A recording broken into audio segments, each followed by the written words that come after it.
The United States has announced that it is temporarily closing its embassy in Kyiv today and instructing employees to shelter in place. That's after receiving what it describes as specific information of a potentially significant air attack. Overnight, Ukraine's military says Kyiv's air defence units were deployed in defence of the city. Witnesses told Reuters news agency they heard multiple blasts. Meanwhile, President Biden has said that the US will provide Ukraine with anti-personnel mines in the hope they will slow down Russian advances in the east of the country. US officials say that Ukraine has promised not to use the mines in densely populated areas. It follows claims from Russian officials that Ukraine has fired US-made long-range missiles into their territory just days after President Biden gave them permission. Sean Bell, our military analyst, is with us. Sean, what do you make of today's announcement? Yes, good morning, Kay. I mean, the announcement today largely has been around the mines. This is not really new. The US has been providing anti-tank mines for quite some period in the war.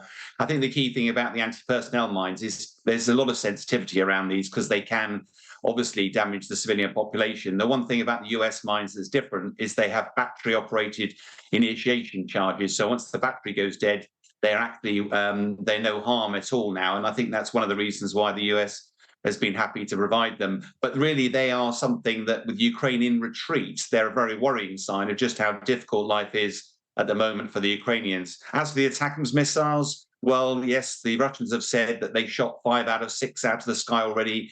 I have to say the US have turned around and said there's evidence that 2 out of 8 got shot down. But frankly, we're in a war of words here. The harsh reality is these army tactical missile systems are incredibly effective, but they're relatively small charge.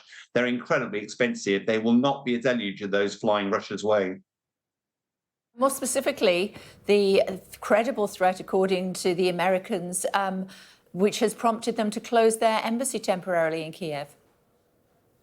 Yeah, but I was out in Kyiv only a month ago. Kyiv comes under pretty regular attack overnight, and it's not a great surprise, to be brutally honest, that President Putin, as a sort of fit of pique and anger after the announcement about the missiles, decides to ramp up attacks on Kyiv. The robust air defense system around Kyiv is fairly effective. The trouble is the remnants of the missiles and the drones tend to fall, causing quite a lot of damage there. As to the specific threat to the US embassy, I mean, embassies are meant to be protected. I suspect what this action in intelligence is purely the Americans judging that the Russians will probably not respect the sanctuary of embassies, and therefore there is an actual risk that they will be targeted in these attacks. But as I say, the Ukrainians have a very good air defense system around Kyiv. It's not completely watertight, but I suspect this is more out of prudence that the Americans have decided to look after their folks within the embassy overnight.